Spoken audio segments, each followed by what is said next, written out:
Cek, cek. Halo Bu Ines, apakah suara saya terdengar? Dengar jelas Bu Nanda. Ini kita lagi nunggu Bu Vika lagi ya? Ini harusnya. Rapat kan mulai jam 9 ya Bu, tapi sekarang udah jam 9 lewat 15 menit. Bu Fika belum masuk juga. Gimana Bu enaknya?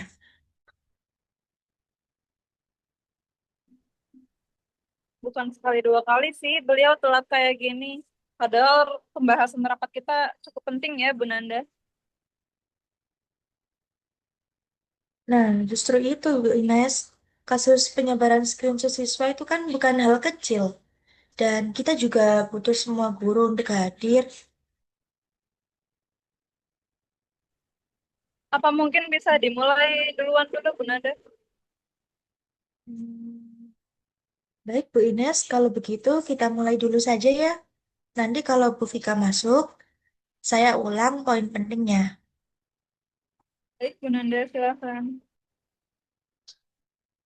Jadi gini Bu, tadi itu ada laporan bahwa screenshot percakapan siswa yang sifatnya internal bocor ke wali murid.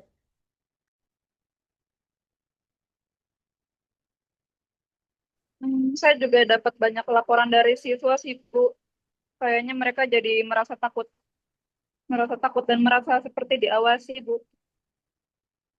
Hmm, Kalau menurut saya ya Bu, ini tuh melanggar etika digital guru Bu, karena saya sudah lihat datanya dan yang mengakses file itu hanya 3 orang, Ibu, saya, dan Divika.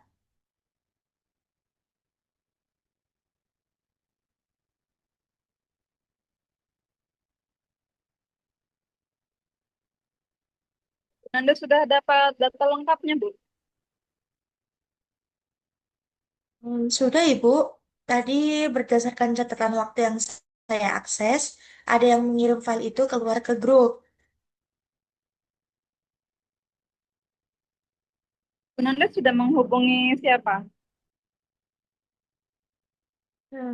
Saya tidak menuduh siapapun dulu ya Bu, tapi kan kita bertiga. Kita bertiga ini satu-satunya yang punya akses. Berarti dari kita bertiga hanya satu yang tidak hadir.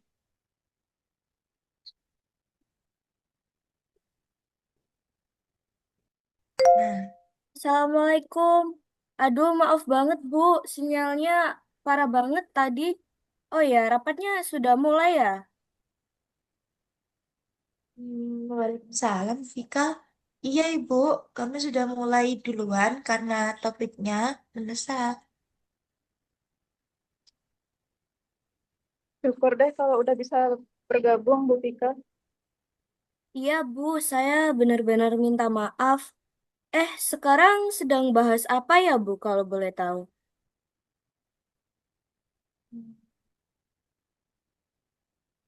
Baik, Bu Fika, karena Ibu Fika sudah join, saya ulang lagi ya dari awal. Ada penyebaran screenshot percakapan siswa ke pihak luar sekolah. Dan itu menurut saya dan Bu Ines termasuk pelanggaran berat etika digital pendidik. Hah? Serius, Bu? Kok bisa? Screenshot apa ya?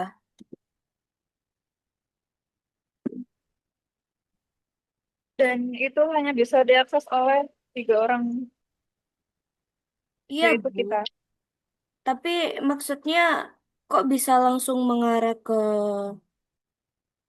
em, Saya tidak menuduh ya Ibu, tapi waktu pengiriman file itu cocok dengan akun yang bukan milik saya dan bukan milik Bu Ines. Ya, dan jadi hanya ada satu kemungkinan. Jadi kalian mengarah ke saya, begitu? Kita belum menyimpulkan apapun sih Bu, makanya kita rapatkan secara baik-baik dulu agar tidak terjadi kompromi antara satu sama yang lain.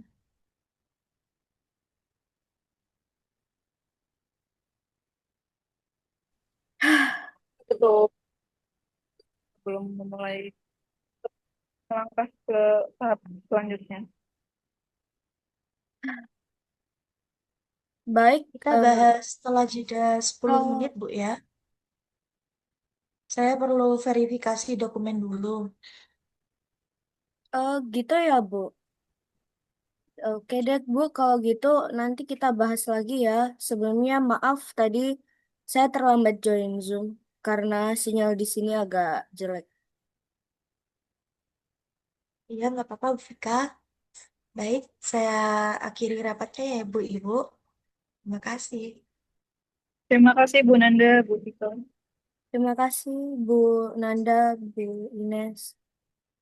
Di video kali ini, kami akan menunjukkan contoh kasus pelanggaran etika digital antar guru serta cara penyelesaian secara profesional.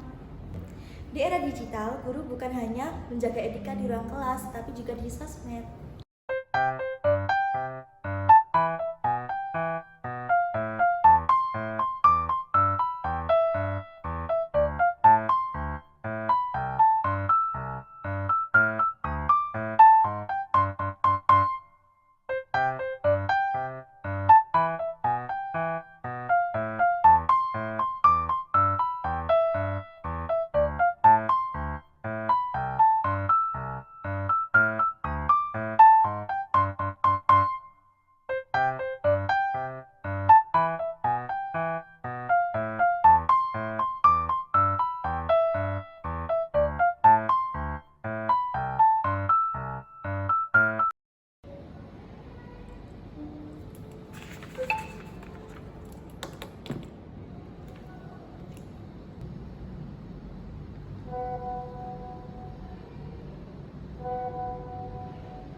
Kok mereka ngomongin aku kayak gini?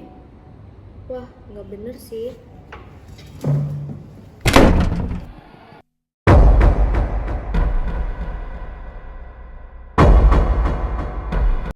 Bu Ines, saya tuh mau cerita. Saya tuh kesel banget sama Bu Vika. Soalnya kemarin dia datang rapat terlambat lagi. Iya sih, saya juga lihat. Tapi nggak enak gak sih kita ngomongin di chat gitu? Lah, kan cuma kita berdua isinya. Gak bakal ketahuan juga. Iya sih, tapi jejak digital kan akan selalu ada.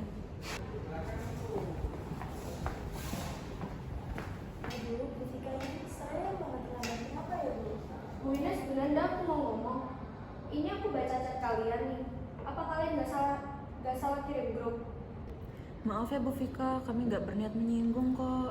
Iya, kamu juga cuma lagi capek. Ya aku juga capek, Bu. Tapi aku masih ngehargain kalian loh. Gosip kayak gini tuh nggak pantas dilakuin sama seorang guru. Ya. Dalam etika profesional pendidik, terdapat prinsip menjaga martabat rekan kerja dan berkomunikasi secara profesional, termasuk di lingkungan digital. Apa yang kami lakukan termasuk pelanggaran etika digital. Poinnya ada 3. Yang pertama, membicarakan rekan kerja tanpa kehadirannya. Yang kedua, menggunakan alat pribadi untuk menjelekkan kolega. Dan yang ketiga, tidak mengklarifikasi langsung. Sebagai guru, jejak digital kita mencerminkan identitas profesional. Apa yang kita tulis bisa di-screenshot, disebarkan, dan berdampak luas.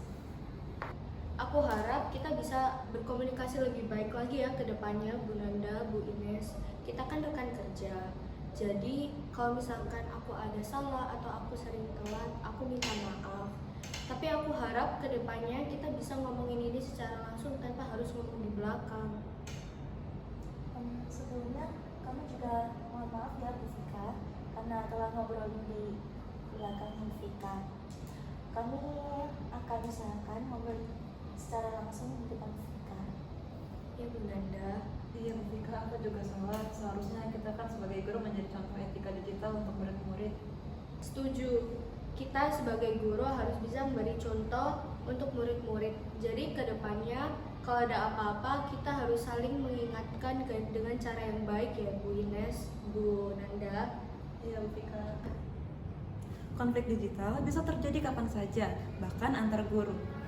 Yang penting adalah bagaimana kita menyelesaikannya dengan etika dan profesionalisme.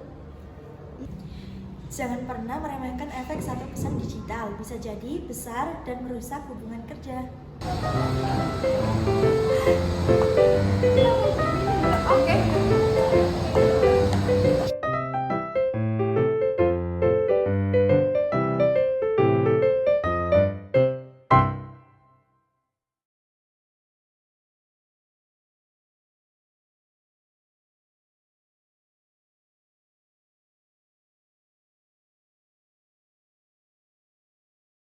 Terima kasih sudah menonton. Jaga etika. Jaga jejak digital. Dadah! Dadah!